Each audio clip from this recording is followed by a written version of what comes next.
Imagine you're 18 years old, your mother is gone, your grandmother is gone. You're being raised by an older sister who herself is barely an adult. You have no safety net, no fallback plan, no second option.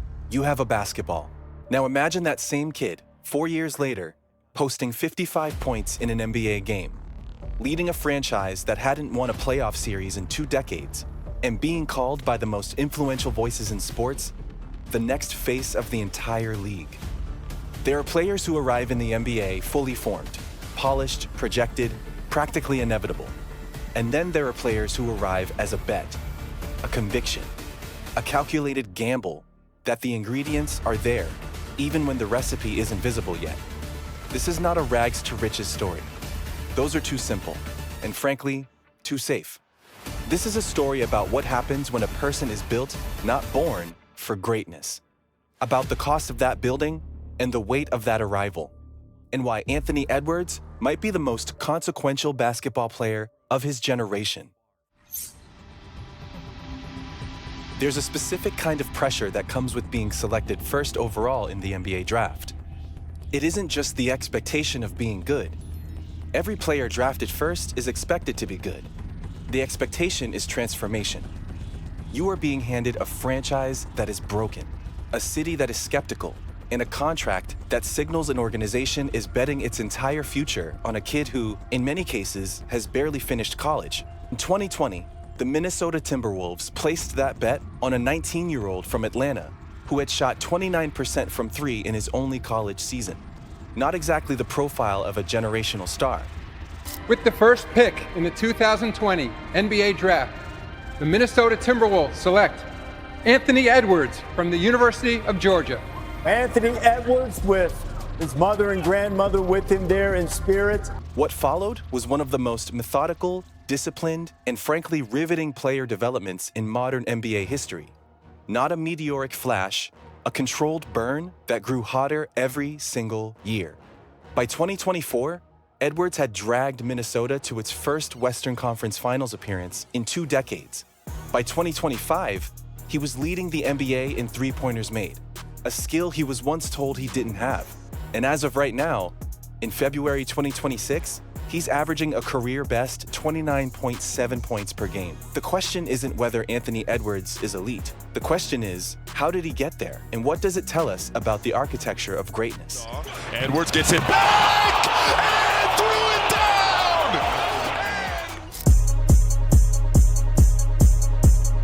I knew he was going for the layup, and I was just like, man, I'm finna go get this. Blocked! Edwards getting up! Edwards to the rim! Oh, crossover, pull up, Daniels, no. Oh! Finding Edwards, driving. Oh, get out the way!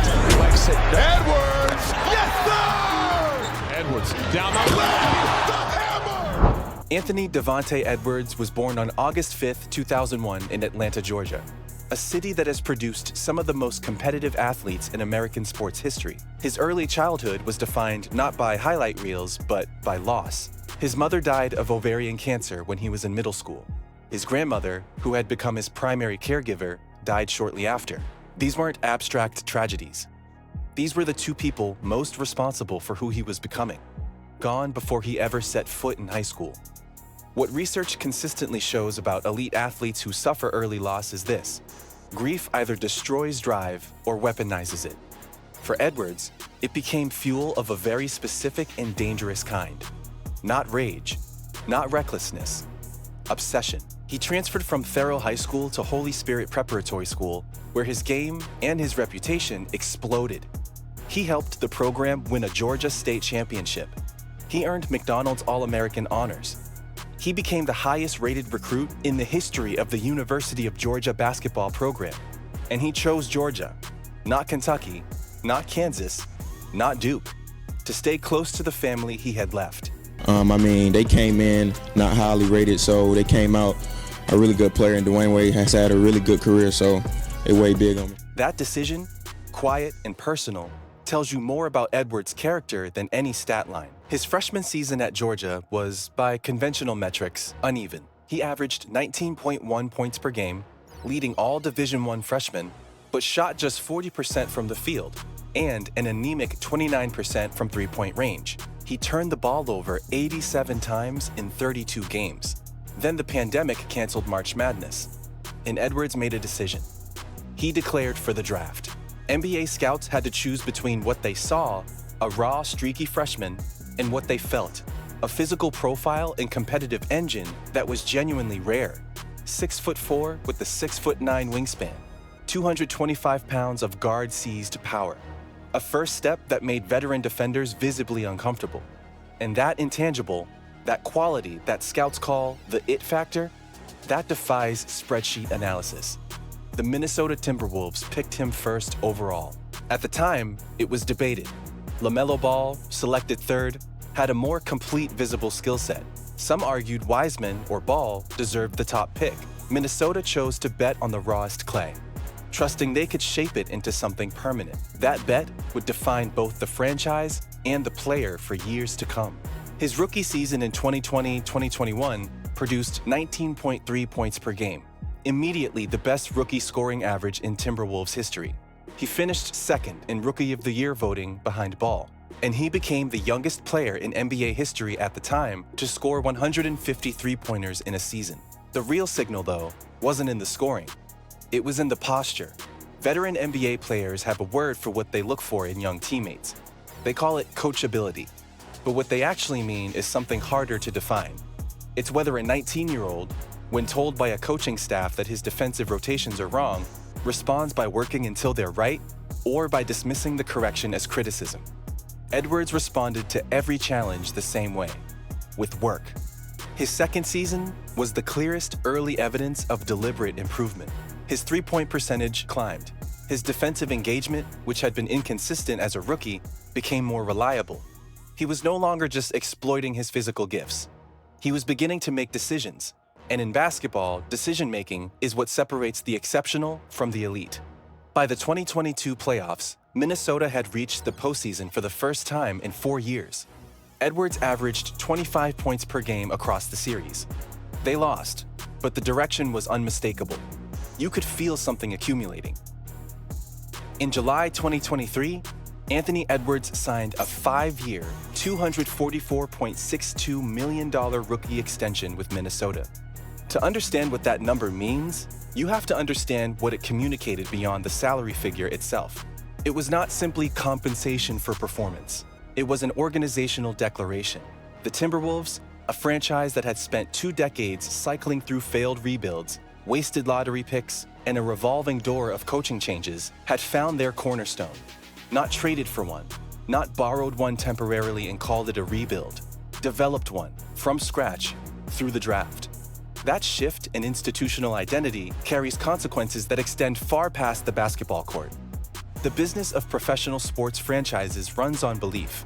Season ticket holders renew based on belief. Corporate sponsorships are negotiated based on belief. Arena infrastructure investments, the kind that justify hundreds of millions in private-public capital, are approved based on belief. When a player of Edwards' caliber commits to a small market like Minneapolis for the first time, it rewires the financial and cultural DNA of the entire organization. Consider the Timberwolves' national broadcast presence before Edwards and after. Consider merchandise revenue. Consider the franchise's leverage in future trade negotiations, free agency conversations, and league scheduling decisions. None of these things shift without an anchor. Edwards became that anchor. Clean, spins, pivots. Off one leg, wonderful foot. Touch action from Gobert in the mid-range. Knocks it home. Likes going to his left, spins right. Oh man, he was in his bag like the fries were at the bottom. Edwards around the double team. Gotta look. Butter. Ant-Man in full effect. The Timberwolves had not mattered nationally in 2 decades, not since Kevin Garnett's prime in the early 2000s. Edwards made them matter again. And unlike the KG era, this one was built from within. That distinction matters to a city. It creates a different kind of investment in the outcome. Minnesota had not simply found a great player. It had found a reason to believe the right way was sustainable. The 2023-24 NBA season was the inflection point, the moment where the trajectory stopped being a projection and became a fact. Edwards averaged 25.9 points per game, became the third youngest player in NBA history to reach 6,000 career points, a list that includes only LeBron James and Kevin Durant above him, and led Minnesota to the Western Conference Finals for the first time since 2004. 20 years. An entire generation of Minneapolis basketball fans who had never experienced anything like it. In the playoffs, he didn't just perform, he detonated. Back-to-back 40-point games against Denver, joining Kobe Bryant as the only players in NBA history to accomplish that feat at age 22 or younger in the postseason. He posted 43 and 44 points in consecutive games against a Nikola Jokic-led team that had just won back-to-back championships. Let that context sit for a moment. These were not empty statistics against rebuilding opponents with nothing to lose. These were performances against the reigning two-time champions, led by the reigning two-time MVP in a hostile arena on the game's biggest regular season playoff stage. Denver had the best player in the world. Edwards made the series look like a debate. Then came Paris. Edwards represented the United States at the 2024 Summer Olympics, shooting 58% from the field across 6 games, helping Team USA win the gold medal. His defense, not his scoring, his defense, was called out specifically by Steve Kerr, a coach who has overseen multiple championships and worked alongside some of the greatest players in NBA history. Kerr used the word amazing. That word, from that source, in that context, is hyperbole. It is a precise evaluation from a credentialed witness. A player once considered primarily an offensive scorer had become dangerous on both ends of the floor. That two-way evolution is the signature of a player who transcends categories, who cannot be game-planned into irrelevance by neutralizing one dimension of his game. Here's where the analysis becomes genuinely remarkable, and where the story of Anthony Edwards stops being about what he survived and starts being about what he engineered. In 2022-23, Edwards ranked 45th in the NBA in three-pointers made, attempting 6.7 per game. Scouts who had flagged his range in his college season were pointing to these numbers as confirmation. The concern wasn't unfair. His mechanics were inconsistent. His release was late under pressure. He was a below-average three-point shooter by NBA standards. Not catastrophically bad, but not the kind of shooter that forces defenses to respect the line. By 2024-25, he led the entire NBA in three-pointers made, 320 total, and became the youngest player in NBA history to reach 1,000 career threes. He was attempting 10.3 per game and converting at 39.5%. He didn't just improve a weakness, he inverted it into a primary weapon and then built his entire offensive game around it. The mechanism behind this transformation matters. This was not a natural evolution or the simple product of more reps. Edwards spent consecutive off-seasons in targeted mechanical reconstruction, adjusting his release point, shortening his gather, training his footwork to create separation in space rather than relying purely on athleticism off the dribble. The work was specific, structured, and unglamorous. Nobody films that part. Nobody posts it, but it shows up every October, measurable and undeniable. This kind of targeted statistical transformation is genuinely rare at the highest level of professional basketball. Players in their prime tend to optimize what already works. They don't rebuild apparent structural weaknesses into strengths. The fact that Edwards did it, and did it with three-point shooting, the skill most correlated with offensive floor spacing and team efficiency, forced a recalibration of every projection that had ever been made about his ceiling. He is averaging a career-best 29.7 points per game in the 2025-26 season. He was named All-Star Game MVP in 2026. 4 consecutive All-Star appearances. He is 24 years old. There is a version of this story that stops at the statistics, at the contract, at the postseason explosions. And if this were a simple player, that would be enough. But one of the most underreported dimensions of Anthony Edwards' rise is what has happened inside the locker room, in the spaces the cameras rarely reach. Leadership in professional sports is not a trait you declare. It's a trait your teammates confirm. Across 5 seasons, the testimony from within the Timberwolves organization has been remarkably consistent. Edwards doesn't coast on his status. He holds the room. When Minnesota went through its difficult stretches, and every season has them, Edwards didn't retreat into individual performance mode, padding stats while the team sorted itself out. Coaches and teammates describe a player who became progressively more vocal, more demanding, and more present in the collective effort. Not a talker who lectures, a competitor who pulls. This matters for a specific reason. The NBA has a long history of first overall picks who were statistically dominant, but organizationally hollow. Players whose teams won when they were on the floor and drifted when they weren't. Edwards appears to be structurally different.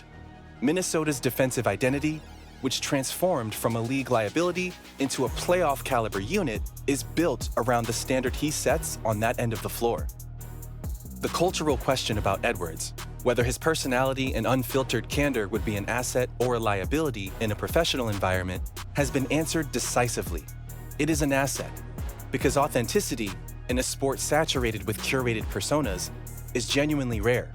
People, teammates, fans, sponsors, broadcasters, follow genuine. There is a generational shift underway in the NBA, and Anthony Edwards is at its center. LeBron James defined an era of basketball genius married to physical dominance. Steph Curry redefined what was possible from the perimeter. Those legacies are sealed. What Edwards represents is something calibrated for this specific moment. A player built for the current era. Explosive, two-way, charismatic, unbothered, and deeply authentic. He doesn't perform personality for the camera. His personality is the camera. His marketability is not manufactured. His cultural presence, from a scene-stealing role in the Netflix film Hustle to his increasingly candid public persona, is the natural extension of who he has always been. That continuity of character, from Atlanta courts to Olympic podiums, is what builds the kind of cultural resonance that turns good players into permanent references. Small markets don't produce global stars until they do. And when they do, it reshapes how the entire league thinks about geography, media, and the distribution of basketball relevance. Oh, nice hands. Oh, Edwards, it's showtime. Room service. Anthony Edwards isn't just building a career in Minnesota. He's building an argument. A live, ongoing, statistically verifiable argument that the next face of the NBA doesn't need to be in Los Angeles or New York to matter to everyone. Let's address the question that has been sitting underneath everything in this video: the championship. Anthony Edwards has not won one.